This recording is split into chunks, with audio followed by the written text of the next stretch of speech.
नमस्कार, मैं ईशान चौधरी आप सभी फ्यूचर ऑफिसर्स का स्वागत करता हूं। 68 बीपीएससी परीक्षा को ध्यान में रखते हुए आज हम कुछ जीव विज्ञान के एमसीक्यू हल करेंगे। तो आइए हम शुरू करते हैं। प्रश्न नंबर 365 तक हम लोगों ने कल डिस्कस कर लिया था। प्रश्न नंबर 366 से हम लोग आगे बढ़ते हैं। प्रश्न नंबर 366 आपके सामने देखिए, प्रश्न क्या पूछ रहा है कि the portion of the flower which is present in the centre of the flower is, फूल का वह भाग जो फूल के केंद्र में मौजूद होता है। तो आपके ऑप्शन दिए हुए हैं सेपल्स, ऑप्शन बी कह रहा है petals, option C carpels, option D stamens या पुंकेसर, ऑप्शन ई उपरोक्त में से कोई नहीं, एक से अधिक। तो देखिए, फूल जो होता है उसमें मान लीजिए ये इस तरह से फूल की पंखुड़ी है, ठीक है। तो सेपल्स क्या हो गया? सेपल्स हो गया नीचे वाला भाग जो हरा वाला रहता है फूल में, ठीक है। जो पत्तियाँ होती हैं फूल की या पंखुड़ियाँ जो रंगीन प्रवृत्ति की है उनको कहा जाता है सेपल्स। तो दोनों कैसे हो गए? बाहर के अंग। फिर क्या कह रहा है? स्टेमिन और कार्पल्स। तो स्टेमिन ये वाला भाग हो गया जो मेल होता है, ठीक है। और फीमेल पार्ट ये होता है, फीमेल पार्ट को बीच में रहता है उसको बोलते हैं हम लोग कार्पल्स। और कार्पल्स का हिस्सा कौन कौन है? कार्पल्स के हिस्से में आ जाएगा आपका स्टिग्मा, स्टाइल, ओवरी और ओवरी के अंदर ओव्यूल, ठीक है। स्टिग्मा, अगर ये मान लीजिए ये फीमेल पोर्शन है तो ये सबसे ऊपर रहेगा स्टिग्मा। बीच की ये डंडी जैसी जो चीज़ है इसको कहा जाएगा स्टाइल, ठीक है। ये बीच का जो गोलाकार भाग है इसको कहा जाएगा ओवरी, और ओवरी के यहाँ अंदर बीच में रहते हैं ओव्यूल, ठीक है। तो ये जो प्रश्न है इसका सही उत्तर क्या हो जाएगा? प्रश्न का सही उत्तर हो जाएगा ऑप्शन, देखिए हम लोगों ने देख लिया ना, सेपल्स क्या है, पेटल्स क्या है और पुंकेसर क्या है, स्टेमिन्स जो मेल भाग हो गया।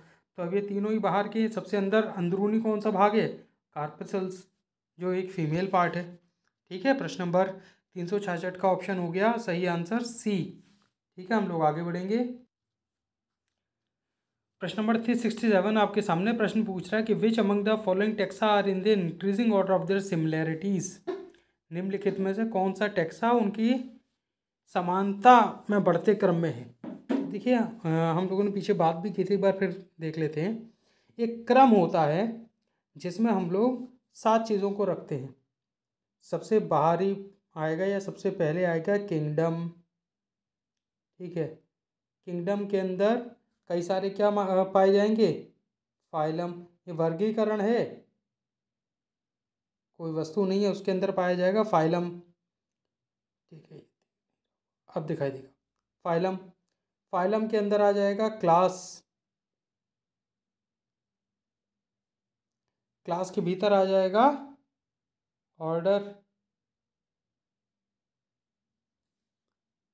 ठीक है। ये देख लीजिए, सबसे ऊपर क्लास, फिर फाइलम, माफ़ कीजिएगा, सबसे ऊपर किंगडम, फिर फाइलम, फिर क्लास, फिर ऑर्डर। और इसके ऑर्डर के अंदर आएगा, 7 की बात हुई थी, अभी 4 हो गए। ऑर्डर के अंदर आएंगी कई सारी फैमिली, ठीक है। फैमिली के भीतर आएगा कई सारे जीनस, और जीनस के अंदर कई सारी आ जाएंगी स्पीसीज। तो सबसे अंदर कौन सा रहेगा? स्पीसीज। सबसे ऊपर कौन सा रहेगा बाहर? वो रहेगा किंगडम, ठीक है। एक बार दोहरा लेते हैं, सबसे ऊपर आएगा किंगडम, जैसे प्लांट किंगडम, एनिमल किंगडम, ठीक है। 2 में वर्गीकरण हो गया। फिर हम अंदर चलेंगे तो आएगा फाइलम। तो अगर एनिमल किंगडम की बात करें तो अलग अलग फाइलम हमने पढ़े हैं, जैसे जैसे हम लोगों ने पढ़ा था पॉरीफेरा फाइलम है, आर्थ्रोपोडा है, मोलस्का है, ये क्या है? फाइलम है। फिर के भीतर क्लास आती है, ऑर्डर आता है, फैमिली आती है, फिर अंदर जीनस आता है, फिर फाइनली स्पीसीज आती है। जैसे हम लोग जो ह्यूमंस हैं वो एक स्पीसीज है, ठीक है। तो याद रखिएगा इस ऑर्डर को। अब प्रश्न को देख लेते हैं। प्रश्न कह रहा है कि ये ऑप्शन दिया हुआ है, इसको कुल मिला के क्रम में लगाना है। तो देख लेते हैं सही क्रम कौन सा है। तो देखिए, अगर आप ध्यान से देखेंगे तो पाएंगे सबसे बाहर क्या आता है, किंगडम। तो किंगडम किस में दिया हुआ है, ऑप्शन सी में। ठीक है, फिर किंगडम के अंदर क्या आएगा, जीनस। ठीक है, जीनस किंगडम के बाहर तो होता नहीं है, अंदर ही आएगा। बीच में फाइलम, क्लास, ऑर्डर, फैमिली आएगा, उसके बाद जीनस आएगा। ठीक है, और उसके अंदर क्या है, स्पेसिफिक एपिटेप या फिर कह सकते हैं स्पीसीज। ठीक है, तो ऑप्शन सी सही हो जाएगा इसका। प्रश्न नंबर 367 का kingdom, genus, specific epithet, option C सही हो जाएगा। प्रश्न नंबर 367 हमने देखा, हम लोग आगे बढ़ते हैं। प्रश्न नंबर 368 आपके सामने। प्रश्न आपसे पूछ रहा है कि किस जीव में अलग अलग लिंग न होने की विशेषता को क्या कहा जाता है। आपके दिए ऑप्शन है, क्या इसको हर्माफ्रोडाइट कहते हैं, क्या इसको ओगोगैमस कहते हैं, क्या इसको होमोगैमस कहते हैं, क्या हेट्रोगैमस कहलाता है ये, या none of the above, more than above. और हिंदी में वही है कि एक विषम लैंगिक कहा जाता है हेट्रोगैमस को, और होमोगैमस हो गया समलैंगिक। ठीक है, अब इससे क्या मतलब समझा जाए। विषम लैंगिक हो गया कि मादा और पुरुष के जो आपके एग्स और स्पर्म्स हैं बेसिकली, वो अलग अलग जो है जीवों में मौजूद रहते हैं। ठीक है, ये मादा हो गई, पुरुष हो गया ये। ठीक है, ये साइन होता है। तो ये अगर अलग अलग में है तो वो विषम लैंगिक कहलाएगा। और अगर मादा और पुरुष एक ही जीव में पाए जा रहे हैं तो उसको क्या कहा जाएगा, हर्माफ्रोडाइट। अब हर्माफ्रोडाइट पाया जाता है किसमें, स्पॉन्जेस में। स्पॉन्जेस क्या होती है, हम लोगों ने एक फाइलम पढ़ा था, इसका नाम था पॉरीफेरा। ठीक है, पॉरीफेरा, ये मुख्यतः समुद्र में पाया जाता है। और जैसे स्पॉन्ज होती है, हम लोगों ने देखा होगा गद्दे में स्पॉन्ज होती है आजकल, तो उसी प्रकार के जीव होते हैं सॉफ्ट। बाहर इनका कंकाल जो है वो कैल्शियम कार्बोनेट का बना होता है, बाहरी कंकाल होता है। जैसे हमारे शरीर में पहले अंदर रहता है कंकाल, पॉरीफेरा में बाहर की तरफ होता है। ठीक है, ये उसका उदाहरण हो गया। और प्रश्न नंबर 368 का सही उत्तर है ऑप्शन ए। प्रश्न नंबर 368 हमने देखा, हम लोग आगे बढ़ेंगे। प्रश्न नंबर 369 आपके सामने। प्रश्न कह रहा है कि श्वसन दर में वृद्धि का क्या कारण हो सकता है। तो आइए देख लेते हैं। ऑप्शन ए कह रहा है शरीर के तापमान में वृद्धि। ऑप्शन बी कह रहा है कार्बन डाइऑक्साइड में कमी होना। ऑप्शन सी कह रहा है रक्तचाप में कमी। ऑप्शन डी कह रहा है ऑक्सीजन में वृद्धि। ऑप्शन ई कह रहा है उपरोक्त में से कोई नहीं है, एक से अधिक। तो बताइए। देखिए, ऐसा है, श्वसन प्रक्रिया में या श्वसन दर में कब वृद्धि आती है, तो जब शरीर का तापमान बढ़ जाता है तब आती है। अमूमन जब आदमी को, व्यक्ति को बुखार होता है तब ऐसा होता है। ऑप्शन बी क्या कह रहा है, कार्बन डाइऑक्साइड में कमी। तो भाई कार्बन डाइऑक्साइड की कमी हो जाने की वजह से श्वसन प्रक्रिया हमारी नहीं बढ़ेगी। क्यों, हमें जो है अपने जो श्वास तंत्र है हमारा, या जो हमारा शरीर है, उसको कार्बन डाइऑक्साइड की ज़रूरत नहीं होती। ठीक है, तो ऑप्शन बी हो नहीं सकता। रक्तचाप में कमी ना होने की वजह से नहीं, रक्तचाप जब बढ़ जाता है तब श्वसन प्रक्रिया भी बढ़ जाती है। तो एक कमी ना होकर वृद्धि होता है, ऑप्शन सही हो जाता, तो ये भी नहीं होगा। ठीक है, ब्लड प्रेशर बढ़ जाता है जब अमूमन, तो उससे शरीर का तापमान भी बढ़ जाता है। ऑप्शन डी क्या कह रहा है, ऑक्सीजन में वृद्धि। तो ऑक्सीजन में वृद्धि नहीं, ऑक्सीजन की जब कमी होगी तब श्वसन प्रक्रिया बढ़ जाएगी। क्यों, जब सांस आदमी ज़्यादा, व्यक्ति ज़्यादा लेगा तो उससे क्या होगा, ज़्यादा ऑक्सीजन जो है उसके फेफड़ों में जाएगी। ज़्यादा ऑक्सीजन जाएगी तो जो ऑक्सीजन की कमी आई है उसको पूर्ण कर पाएगा, है ना, पूरा कर पाएगा। तो वृद्धि नहीं होगा, कमी होता तो हो जाता। ठीक है, तो ये ऑप्शन भी नहीं होगा। सही उत्तर क्या हो गया इसका, ऑप्शन ए। हम लोग आगे बढ़ेंगे। 67 और 68 बीपीएससी के लिए मेंस क्लासेस 3 अक्टूबर से शुरू हो गई हैं, और 68 बीपीएससी के लिए प्रिलिमिनरी टेस्ट के लिए 2 अक्टूबर से हमारे यहाँ क्लासेस शुरू हो गई। प्रश्न नंबर 370 आपके सामने। प्रश्न आपसे पूछ रहा है कि हीमोग्लोबिन ऑक्सीजन के कितने अणुओं को वहन करता है, या अपने साथ कितने ऑक्सीजन के मॉलिक्यूल को ले जाता है। तो बताइए। देखिए पहली चीज़, जो हीमोग्लोबिन है इसमें कौन सा धातु होता है? आयरन। और कौन से स्टेट में होता है? Fe2+ में। ठीक है, ये तो हो गई बात एक। हीमोग्लोबिन लाल रंग का होता है Fe2+ की वजह से या आयरन की वजह से। दूसरी बात करते हैं, क्या कह रहा है इसमें? मॉलिक्यूल।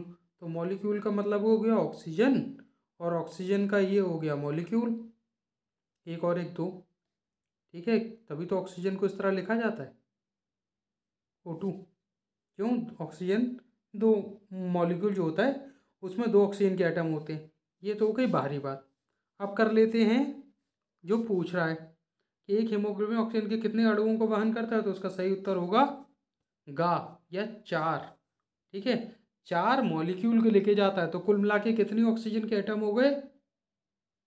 4 × 2 तो हो गए 8 एटम, या फिर 4 मॉलिक्यूल।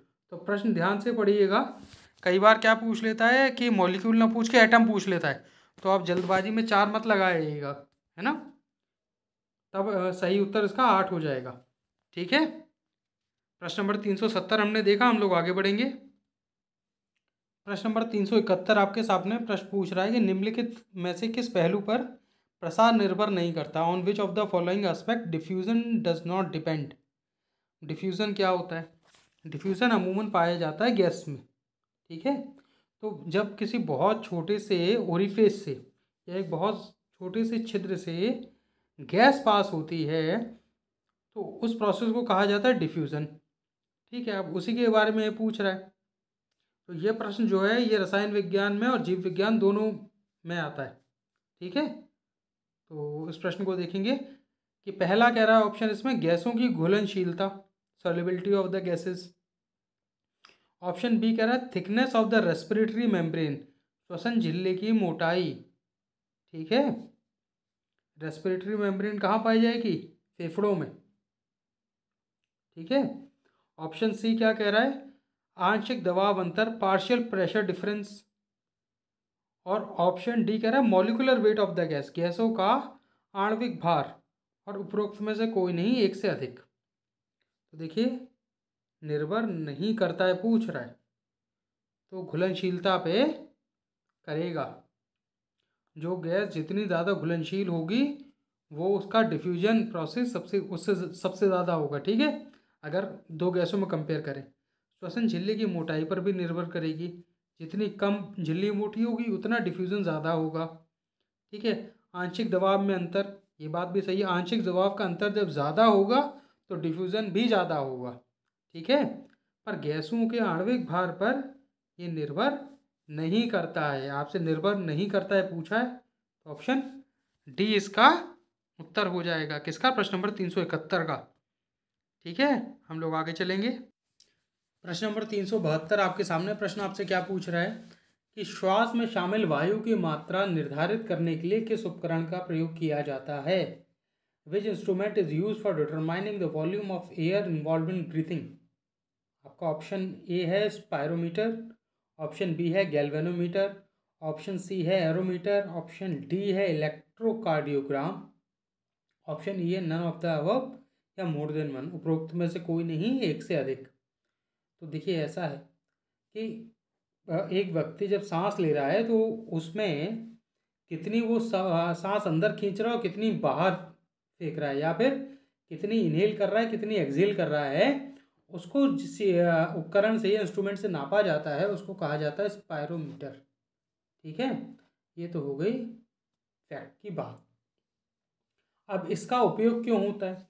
इसका उपयोग होता है एक तरह से, ये क्या बताता है कि आपके जो फेफड़े हैं शरीर में वो सही तरह से फैल रहे हैं और सिकुड़ रहे हैं कि नहीं। अब वो व्यक्ति जो ज़रूरत से ज़्यादा सिगरेट पीता है, ठीक है, उसके जो फेफड़े होते हैं वो क्या होता है, सिकुड़ जाते हैं, तो वो पूरी तरह फूलते नहीं हैं, तो क्या होता है उनके शरीर में ऑक्सीजन की मात्रा कम जाती है। तो उस चीज़ को अगर चेक करना है तो किसके द्वारा नापा जाएगा? स्पायरोमीटर के द्वारा। ठीक है, तो इसका सही उत्तर क्या हो जाएगा? Option A. गैल्वेनोमीटर क्या करता है? गैल्वेनोमीटर आपका फिजिक्स में इस्तेमाल होता है कि अगर ये दो तार दिए हुए हैं, इसके बीच में एक कांटा लगा दिया, ठीक है, अब हमें पता करना है कि जो करंट है वो किस दिशा में बह रहा है। अगर वो ऐसे करंट बह रहा है तो इसमें कांटा इधर हो जाएगा। ठीक है, ये गैल्वेनोमीटर होता है। इलेक्ट्रोकार्डियोग्राम कहाँ होता है ये आप हमें कमेंट करके इस वीडियो के नीचे बताएंगे। ठीक है, प्रश्न नंबर 372 हमने देखा। हम लोग आगे बढ़ेंगे। प्रश्न नंबर 373 आपके सामने। प्रश्न आपसे पूछ रहा है कि which organism classification can breathe via moist skin.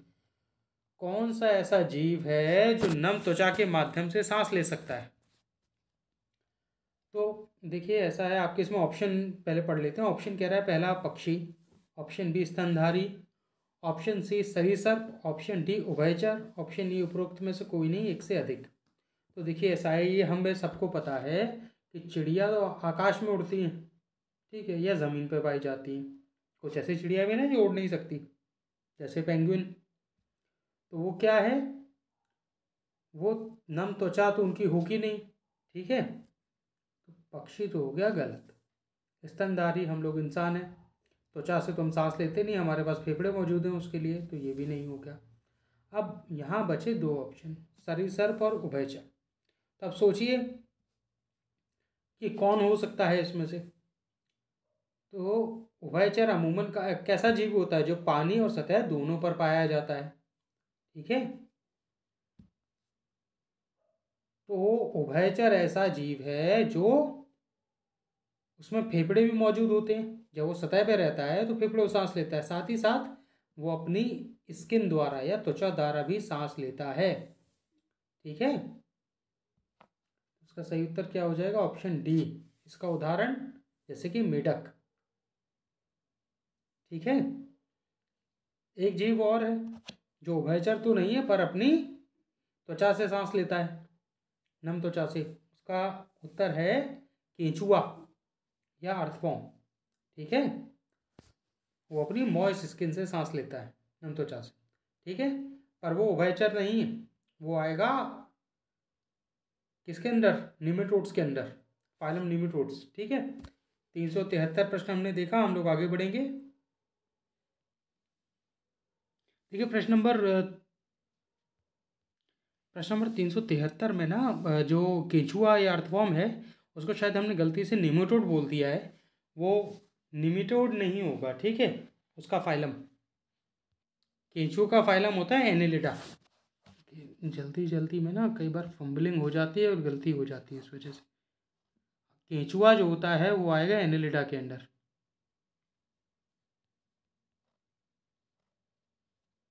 ठीक है, इसके अंदर एक एफ्रोडाइट भी एग्जाम्पल के रूप में याद रख सकते हैं। प्रश्न नंबर 373 हमने देख लिया। हम लोग आगे बढ़ेंगे। 67 और 68 बीपीएससी के लिए मेंस टेस्ट सीरीज 2 अक्टूबर से जीएस के लिए शुरू हो गई है, और ऑप्शनल टेस्ट सीरीज 1 अक्टूबर से history, geography, PSIR, philosophy, LSW, home science और सोशलॉजी के लिए शुरू हो गई है। आप लोग अधिक नंबर पर जानकारी के लिए जो नंबर दिया गया है इस पर कॉल कर सकते हैं।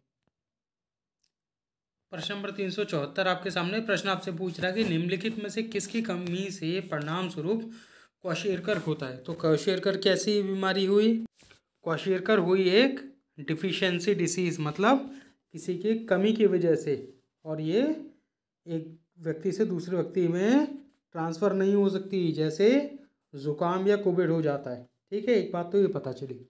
आप पूछ रहे हैं किस चीज़ की कमी से होता है, तो आपके ऑप्शन क्या क्या हैं, वसा या फैट्स। ऑप्शन बी क्या कह रहा है, प्रोटीन। ऑप्शन सी कह रहा है विटामिन। ऑप्शन डी कह रहा है पानी की कमी से, और ऑप्शन ई उपरोक्त में से कोई नहीं, एक से अधिक। तो देखिए क्वाशियरकर जो है ये होता है प्रोटीन की कमी से। ठीक है, अब ये तो हो गया सीधा सीधा इसका उत्तर। अब थोड़ी एडिशनल जानकारी देख लेते हैं। ये होता है अमूमन 5 साल से छोटे बच्चों में। और किन बच्चों में होगा, उन बच्चों में जिन बच्चों को उनकी माता का दूध प्राप्त नहीं होता, जितना होना चाहिए उससे कम मिलता है।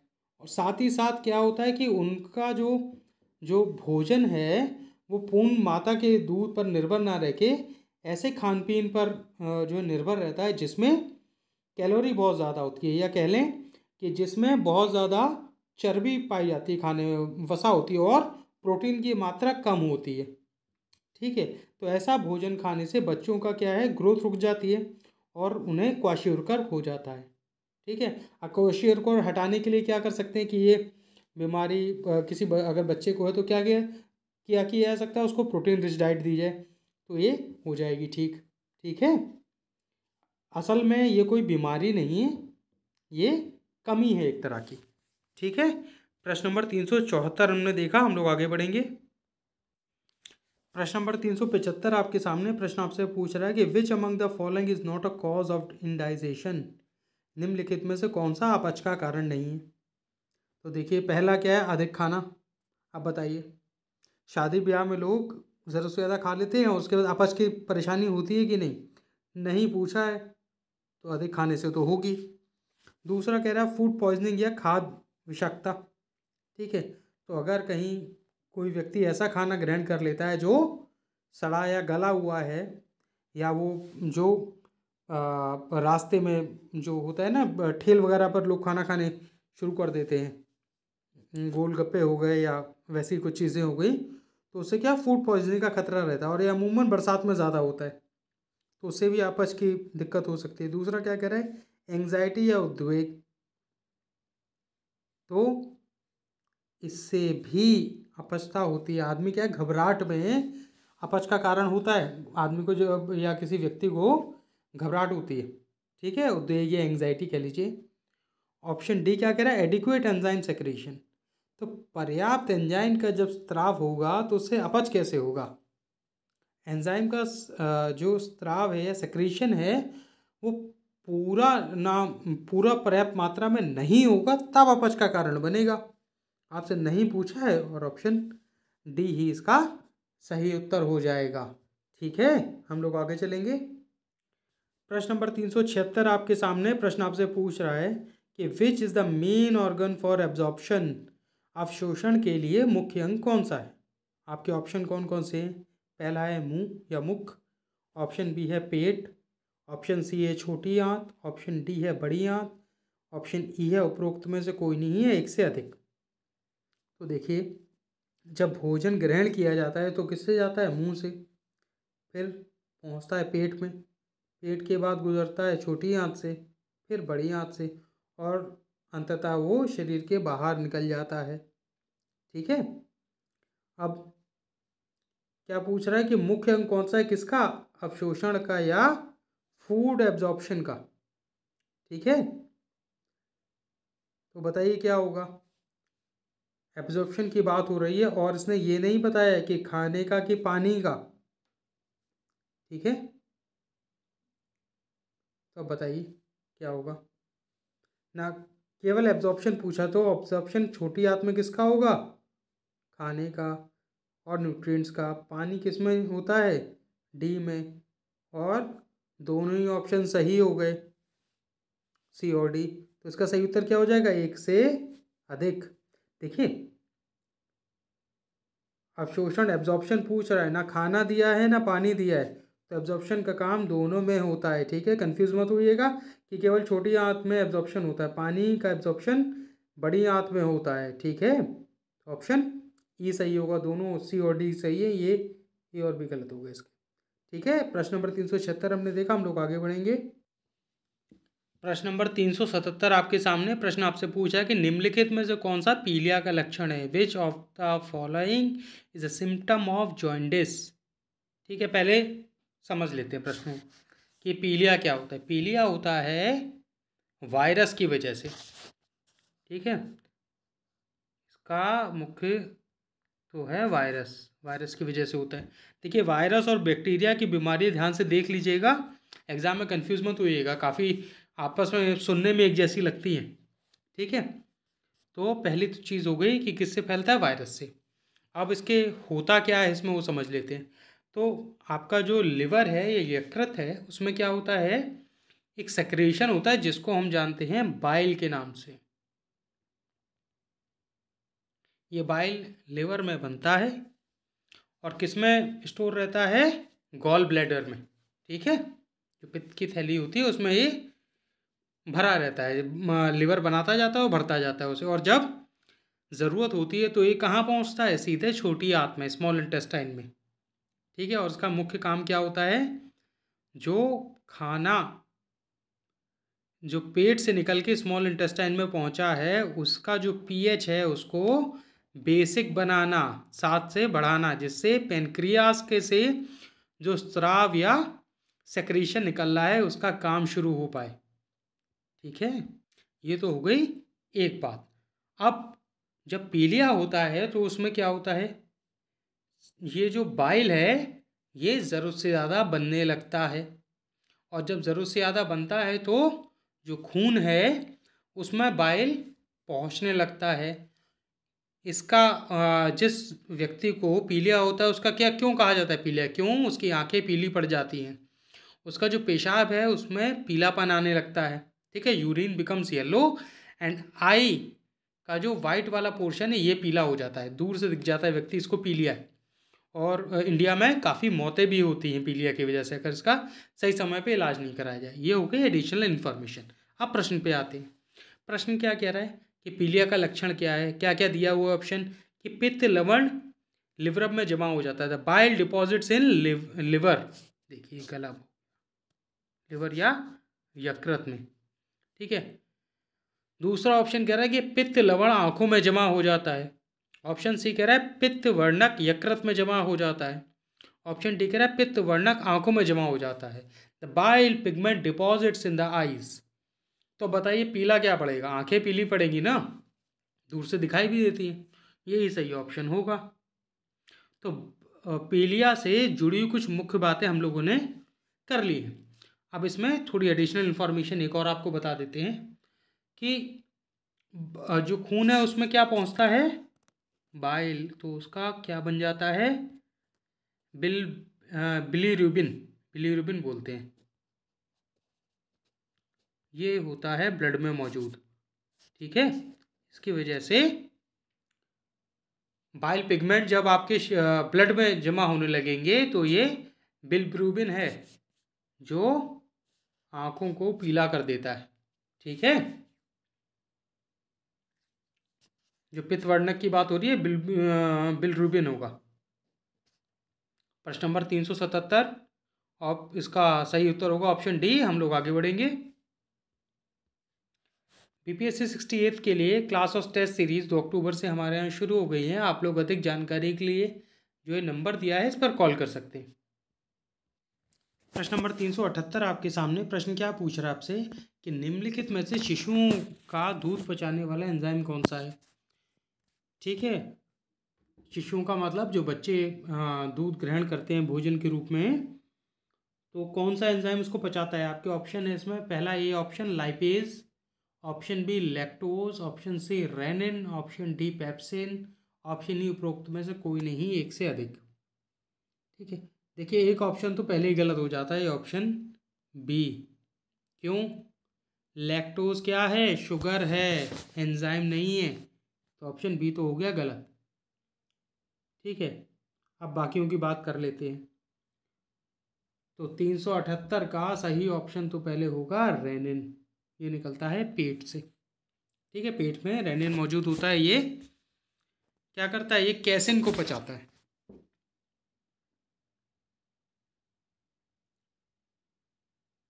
कैसिन कहाँ मौजूद होता है, कैसिन होता है दूध में मौजूद। ठीक है, ये तो हो गई बात एक। ऑप्शन 378 का ऑप्शन सी हो गया कैसिन, ये हो गई समाप्त। आगे बढ़ते हैं। पहले पेप्सिन का क्या काम है। पेप्सिन निकलता है, ये भी पेट से निकलता है, और ये किसको पचाता है, प्रोटीन को। ठीक है, प्रोटीन को कौन पचाएगा, पेप्सिन। पेट से निकलेगा, रेनिन भी पेट से निकलेगा, ये कैसिन को पचाएगा, और कैसिन किस में पाया जाता है, दूध में। अब लाइपेज, तो लाइपेज जो है ये निकलता है किससे, स्मॉल इंटेस्टाइन और पेनक्रियास दोनों से निकलता है। ठीक है, और इसका क्या काम होता है, लाइपेज का काम होता है लिपिड्स को पचाना। लिपिड हो गए फैट्स या वसा। ठीक है, तो ला से लाइपेज, ला से लिपिड, पा से पेप्सिन, पा से प्रोटीन। ठीक है, ये दो तो आसानी से याद हो जाएंगे। रेनिन का याद रखिएगा कि कैसिन को पचाता है, रेनिन मिलता जुलता सा है, NIN। ठीक है, इससे याद रखा जा सकता है मिला जुला के। ठीक है, प्रश्न नंबर 378 हमने देखा। हम लोग आगे बढ़ेंगे। प्रश्न नंबर 379 आपके सामने। प्रश्न आपसे कह रहा है which of the following is inappropriate regarding the shape of 3 portion of small intestine. छोटी आंत के 3 भागों के आकार के संबंध में निम्नलिखित में से कौन सा अनुचित है। देखिए गलत पूछ रहा है। ठीक है, आप बात कर लेते हैं। जो छोटी आंत होती है उसको मुख्यतः 3 भाग में बांटा जाता है। पहला क्या होता है? पहला होता है डॉर्जिनम। ठीक है, इसको ग्रहणी कहते हैं।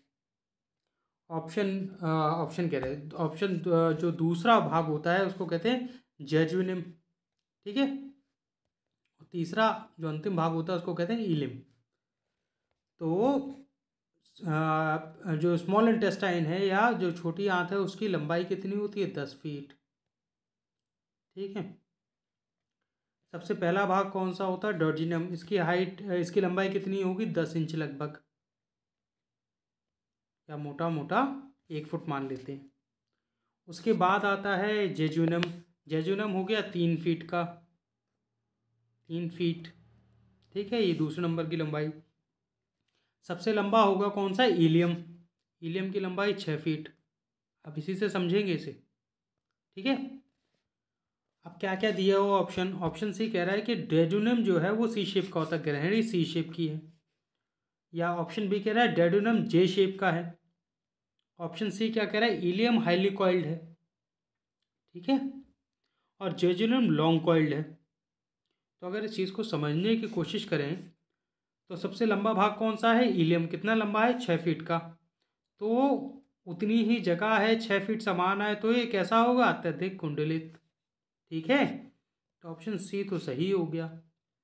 अब दूसरी लंबाई किस पर बैठ रही है? जेजुनम कितना लंबा है? 3 फीट। ये क्या है? ये लंबी कुंडलित है, अत्यधिक कुंडलित नहीं है, तो ये भी बात सही है। ठीक है, अब बात आ गई किसकी? ये 10 इंच का जो डॉर्जिनम है।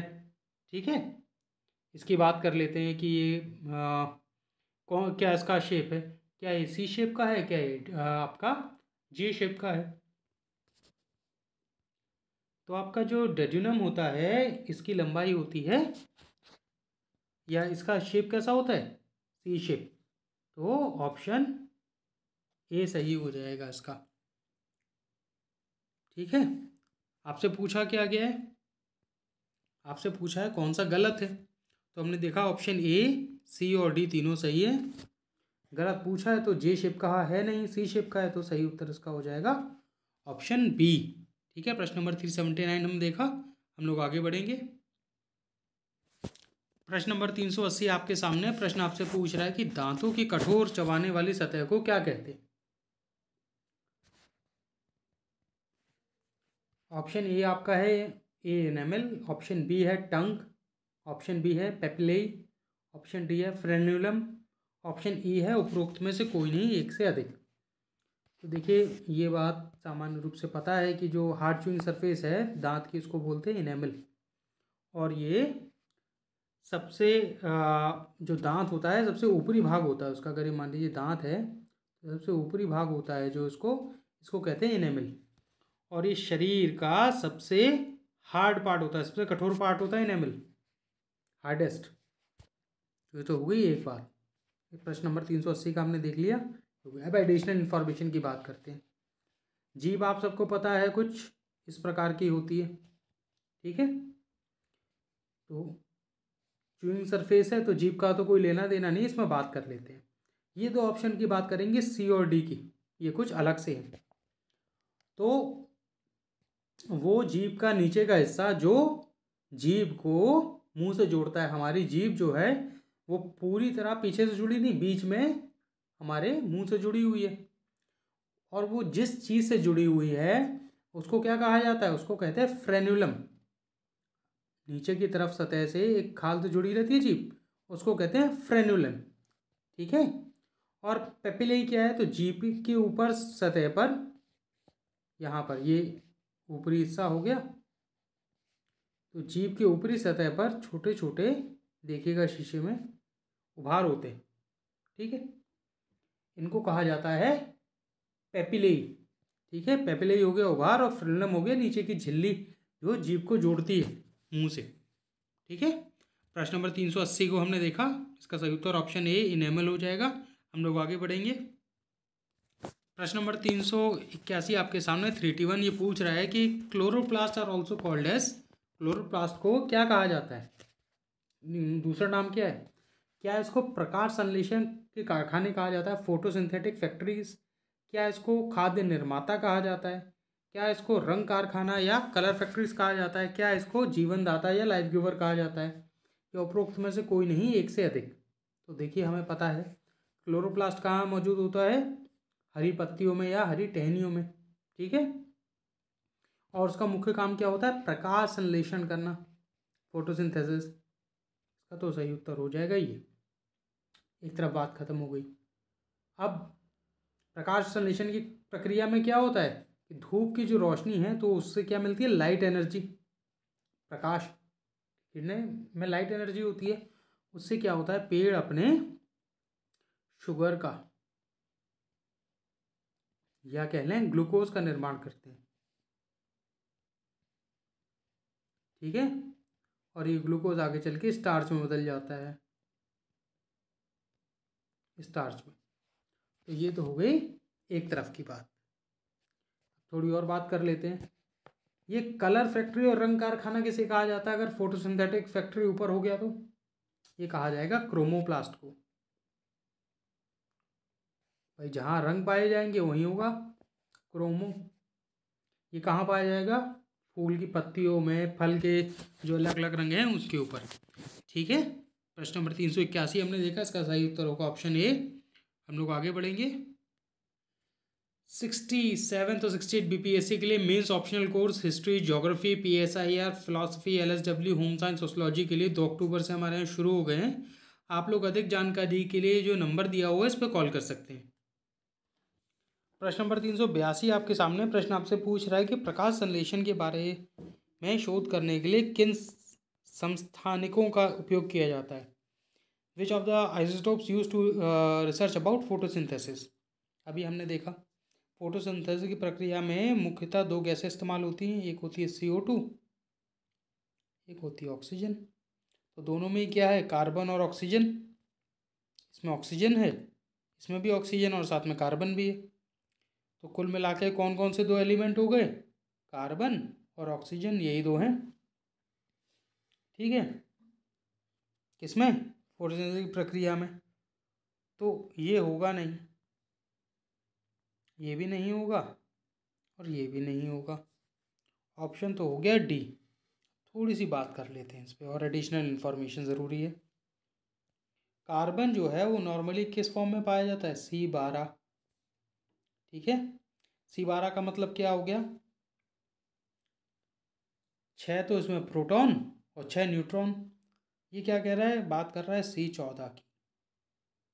ऐसा कार्बन जिसमें न्यूट्रॉन ज़्यादा हैं, ठीक है, प्रोटॉन के मुकाबले। थोड़ी रसायन विज्ञान की बात है, जान लेना ज़रूरी है, फोटोसिंथेसिस का क्वेश्चन है इसीलिए इस पर चर्चा कर रहे हैं थोड़ी सी। अब होता क्या है, C14 अनस्टेबल है, ठीक है। क्यों, नेचर में पाया जाता है C12, तो ये धीमे धीमे क्या होता है, C12 में कन्वर्ट होता है। तो इससे क्या पता चलता है कि फोटोसिंथेसिस कितना हुआ, पहली चीज़, ठीक है। दूसरा एक और क्या है,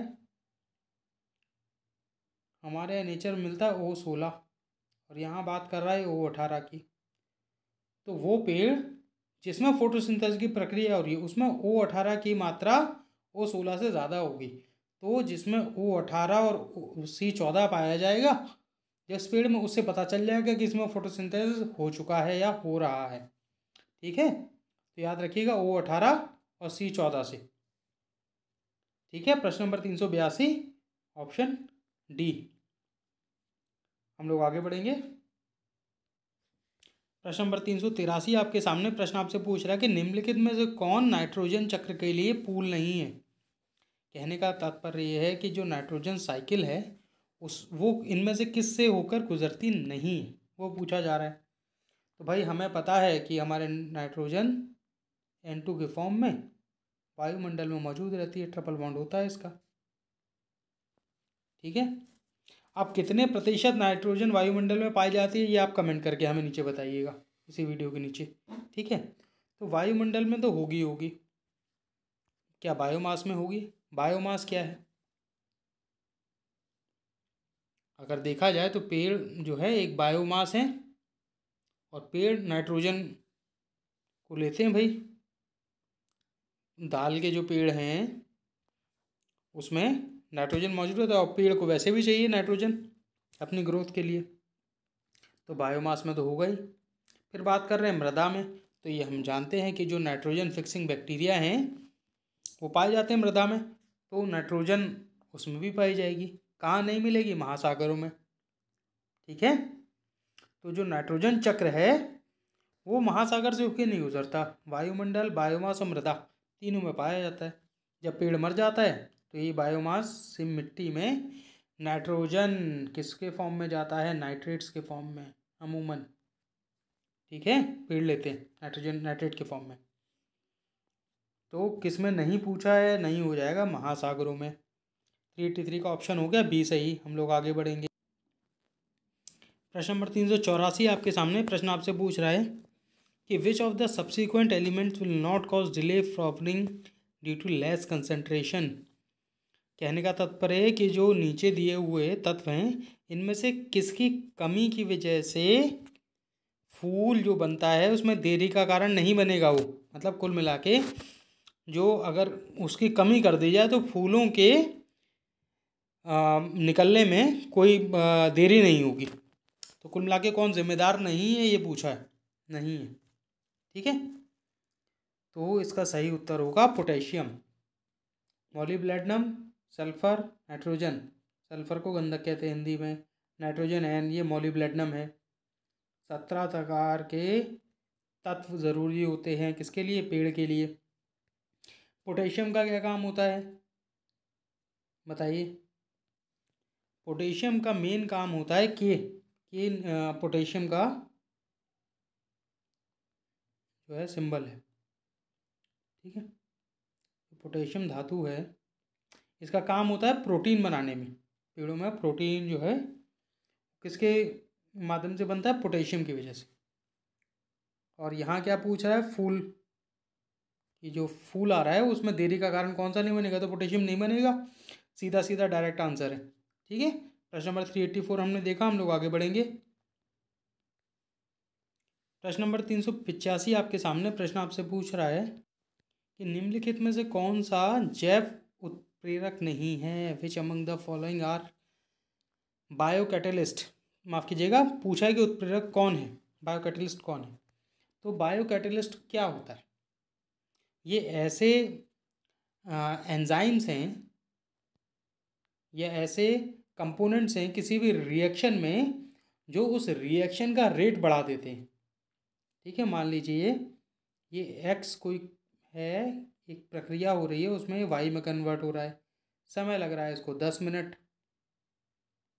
हमने इसमें एक बायो कैटलिस्ट या कैटलिस्ट डाल दिया। अगर कोई कैटलिस्ट बायोलॉजिकल प्रोसेस में हो गया तो उसको बायो कैटलिस्ट कहा जाएगा। मान लीजिए एक ए हमने इसमें कैटलिस्ट डाल दिया, तो यह प्रक्रिया हो सकता है 6 मिनट में हो जाए। ठीक है, और ए जो है इसके डालने की वजह से ना एक्स पे प्रभाव पड़ेगा ना वाई पे होगा, ये प्रक्रिया की गति बढ़ा देगा केवल। ठीक है, ये तो बात हो गई कैटलिस्ट की। अब यही कैटलिस्ट अगर किसमें बायोलॉजिकली यूज़ होने लगे तो उसको बायो कैटलिस्ट या जैव उत्प्रेरक कहा जाएगा। ये हो गई बात। अब ये पूछ रहा है कि इनमें से कौन है वो। तो क्या वो न्यूरोट्रांसमीटर्स हैं, क्या वो हार्मोन्स हैं, क्या वो एंजाइम्स हैं, क्या वो ट्रेस तत्व हैं, या none of the above more than one. तो ये जो एंजाइम्स हैं ये एक तरह के जैव उत्प्रेरक हैं। ठीक है, और ये क्या होते हैं? ये मुख्यतः होते हैं या बेसिकली ये होते हैं प्रोटीन। ठीक है, तो प्रश्न इस प्रकार भी बन सकता है कि एंजाइम क्या होते हैं, तो वहाँ बता दिया जाएगा प्रोटीन है। अगर ये स्टेटमेंट बेस्ड सवाल में आ जाए कि क्या एंजाइम जैव उत्प्रेरक या बायो कैटलिस्ट हैं, तो उत्तर हो जाएगा उसका यस, तो आप उसको सिलेक्ट कर लेंगे ऑप्शन को। ठीक है, प्रश्न नंबर 385 हमने देखा। 60th बीपीएससी के लिए क्लास और टेस्ट सीरीज 2 अक्टूबर से जीएस के लिए शुरू हो गई हैं, और हमारे यहाँ 41 टेस्ट कराए जाएंगे विद डिस्कशन। ठीक है, अधिक जानकारी के लिए जो नंबर दिया हुआ है 8002255086 पे आप लोग कॉल करके अधिक जानकारी प्राप्त कर सकते हैं। आज के लिए बस इतना ही। धन्यवाद। कल हम लोग फिर मिलेंगे दोबारा।